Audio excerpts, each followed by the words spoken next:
উত্তর দিনাজপুরের Rasakhowa high school আজ সাক্ষী থাকলো এক অভাবনীয় ও আবেগঘন মুহূর্তের। প্রসবের যন্ত্রণা আর শরীরের ক্লান্তি যখন মানুষকে বিছানায় ধরে রাখে, তখন সমস্ত প্রতিকূলতাকে তুচ্ছ করে পরীক্ষার খাতায় কলম ধরলেন এক লড়াকু মা। তিনি সীমা খাতুন। মাত্র 3 দিন আগে এক নবজাতকের জন্ম দিয়েছেন তিনি, কিন্তু এই শারীরিক অবস্থা তাকে দমাতে পারেনি জীবনের বড় পরীক্ষা থেকে। মাছমারি সাবধান এলাকার মেয়ে সীমা খাতুন এবার উচ্চ মাধ্যমিক পরীক্ষার্থী। তার সিট পড়েছে রসাখোয়া হাই স্কুলে।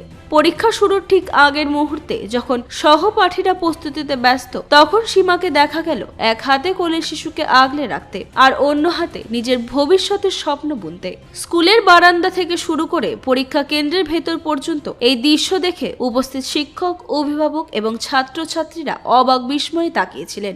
সবার মুখেই ছিল শুধু একটি কথা, সাবাস মেয়ে। মাতৃত্বের এই পরম দায়িত্ব পালনের পাশাপাশি পড়াশোনার প্রতি এমন একাগ্রতা সমাজের জন্য এক বড় বার্তা দিয়ে গেল। রসাখোয়া হাই স্কুলের এই চিত্রটি আজ স্পষ্ট করে দিল যে নারীরা চাইলে সব পারে। কোলে 3 দিনের সন্তান নিয়ে সীমা যখন পরীক্ষার বেঞ্চে বসলেন, তখন তা কেবল একটি পরীক্ষা ছিল না, বরং তা ছিল তার জীবন সংগ্রামের এক অনন্য জয়গাথা। সীমা খাতুনের এই অদম্য জেদ আর পড়াশোনার প্রতি ভালোবাসা আজ উত্তর দিনাজপুরের মানুষের মুখে মুখে। আমরা তার এবং তার নবজাতক সন্তানের সুন্দর ও সুস্থ ভবিষ্যৎ কামনা করি।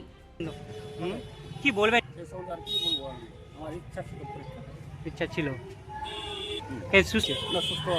কোন এটা কি পারমিশন দিয়ে আসছেন না? না, হসপিটাল থেকে পারমিশন আছে, মানে স্কুল থেকে পারমিশন আছে। ডাইরেক্ট হসপিটাল এখনো বাড়ি বাড়ি বাড়ি কাল পরীক্ষা দিতে। কালকে আবার আপনার নাম? জাহিরুদ্দিন।